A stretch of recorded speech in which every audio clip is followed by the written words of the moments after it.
എമ്പുരാൻ 100 കോടി അടിക്കുമോ 1000 കോടി അടിക്കുമോ എന്നൊക്കെ കമൻറ്റിൽ ചർച്ച ചെയ്യുന്ന ആൾക്കാരുണ്ട്. എൻ്റെ കൂട്ടുകാരന്മാരൊക്കെ സ്റ്റോറി ഇട്ടിക്കാണ്. അരികോപനൊക്കെ ഇട്ട സ്റ്റോറിക്ക് കണക്കുണ്ടാവില്ല എമ്പുരാൻ എന്തായി എന്നുള്ളതിന്.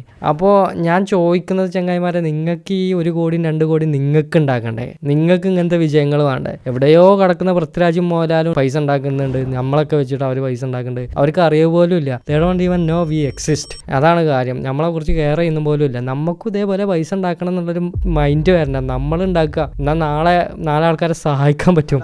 അതേപോലെ 100 കോടിക്കും 200 കോടിക്കൊക്കെ ആവോ, 100 കോടി അടിക്കോ 200 കോടി അടിക്കോ എന്നുള്ളതിൻ്റെ മുമ്പ് നിങ്ങളൊന്ന് ചിന്തിക്കുക, എന്ന് എനിക്ക് 100 കോടി അടിക്കാൻ പറ്റും, എന്ന് എനിക്ക് 1 കോടിയെങ്കിലും അടിക്കാൻ പറ്റും, അത് ചിന്തിക്കുക. അതേപോലെ ഈ നിങ്ങളെ കൂട്ടുകാരൊക്കെ ഉണ്ടാവും ഒരുപാട് ബിസിനസ് റൺ ചെയ്യുന്ന ആൾക്കാർ. അവരെ ഇൻസ്റ്റാഗ്രാമിൻ്റെ പോസ്റ്റൊക്കെ എടുത്ത് കണ്ട് ഒന്ന് സ്റ്റോറിയിലിട്ട് സപ്പോർട്ട് ചെയ്യും. എന്നാൽ നാളെ പുറത്തുനിന്ന് എവിടുന്നേലും കണ്ടിട്ടുണ്ടെങ്കിൽ എടാ ഒന്ന് വിളിച്ച് കണ്ട് ഒരു കൈ തരാൻ അവരുണ്ടാവും. ഈ മോഹൻലാലിനും മമ്മൂട്ടിക്കൊന്നും അറിയുന്ന പോലും ഉണ്ടാവില്ല, അല്ലെങ്കിൽ നിങ്ങളൊക്കെ എക്സിസ്റ്റ് ചെയ്യുന്നുണ്ട് പോലും.